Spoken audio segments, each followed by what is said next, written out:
Today we're going to answer our Facebook question, what is forward seat riding or two-point? So to be in a correct two-point position, you're going to have your stirrups on the ball of your foot and you'll have your pinky toe touching the outside stirrup branch. This is the best way to have your leg on your horse. So when we want to think about going into a two-point position, Kara, we don't want to think about just standing up, leaning over the front end of the horse. All we want to do is bring our belly button down to the front of the saddle and bring the seat out of the saddle ever so slightly, just like that. And if you notice too, Kara has lots of room up here at the pommel of her saddle. She's not sitting over it. Now, Kara, I want you to just lay forward on your horse's neck and then bring your seat way up out of the saddle. We see a lot of this today going over a fence. The rider's having to lay her upper body down on her horse's neck, and we can also see that the lower leg is slipped back. All right, Kara, go ahead and sit up. And it's very uncomfortable for the rider, too. So if you aren't sure if your legs are in the right spot for a two-point position, you want to try just standing up out of your stirrups all of a sudden. So we're going to have Kara demonstrate standing up out of the saddle for us. All right, Kara, you're just going to stand right up. Good. And sit.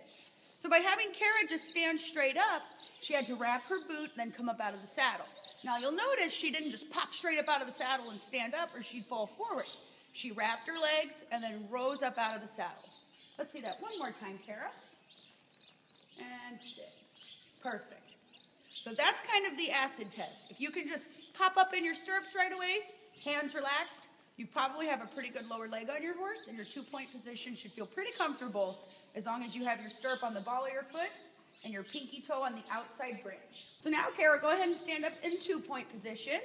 There you go. So right here is a nice balanced seat. She's ready for a fence. She's up off the front end of her horse. And her horse's center of gravity, which is right here deep inside, can stay nice and balanced. And that's another thing to the forward seat riding. When we're riding in a more forward seat, our horse's center of gravity is slightly further forward. If you think about a dressage horse, like a Grand Prix level dressage horse collected up, the center of gravity has come way back. That's why they would sit in a deeper seat. Go ahead and sit, Kara. There are other times when you'll use a forward seat riding or two-point, and that's our bonus question at the lesson this Sunday. Punch those hands, let those elbows move, now kick it with